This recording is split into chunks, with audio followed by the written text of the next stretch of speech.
Bonjour à toutes et tous, je vais vous expliquer pourquoi l'océan est un peu tout pour nous tous et toutes. L'océan, c'est un énorme espace de la planète, il recouvre 71% de la surface du globe. Ça a beaucoup d'interactions avec l'atmosphère, c'est un océan qui a beaucoup d'enjeux avec d'interaction avec le climat, avec l'enjeu de gaz et d'échange de gaz entre l'atmosphère et cet océan. C'est là que la vie est arrivée sur la planète. Cette vie marine, elle est aujourd'hui foisonnante.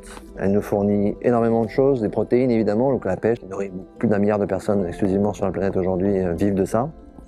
Mais aussi c'est un écosystème qui est capable de produire beaucoup d'oxygène, autant que les forêts terrestres par exemple, grâce aux microalgues, au phytoplancton qu'on trouve dans l'océan partout dans le monde. Donc il produit l'oxygène, et c'est par ce même processus de photosynthèse, il stocke beaucoup de carbone au fond de l'océan. Le stock par les courants marins qui vont au fond de l'océan, qui enfouissent le carbone dissous à la surface vers le fond. Mais également par la pompe biologique du vivant, qui stocke aussi du carbone dans ses squelettes et qui coule au fond de l'océan une fois qu'il est mort. Donc c'est un océan qui nous nourrit en protéines, qui apporte de l'oxygène, qui stocke du carbone, qui aussi stocke beaucoup de chaleur.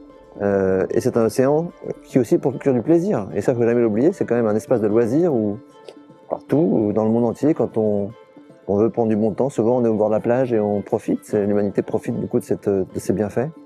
Et je crois qu'il faut jamais oublier cette dimension de bien-être que l'océan peut apporter. Et en même temps, cette dimension culturelle où pour beaucoup de pays, l'océan fait partie vraiment de la culture du pays et est une partie complètement intrinsèque de la pensée collective de ces pays et de ce qui s'y passe.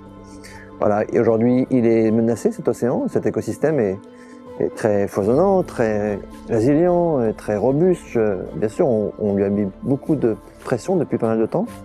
Il est menacé par l'activité de l'homme, que ce soit la surpêche directement en mer, où on pêche mal, on surpêche beaucoup, mais aussi par tous les effluents qui coulent de nos territoires et qui lessivent tous nos sols et qui emmènent vers l'océan beaucoup de produits chimiques et qui viennent impacter aussi les écosystèmes.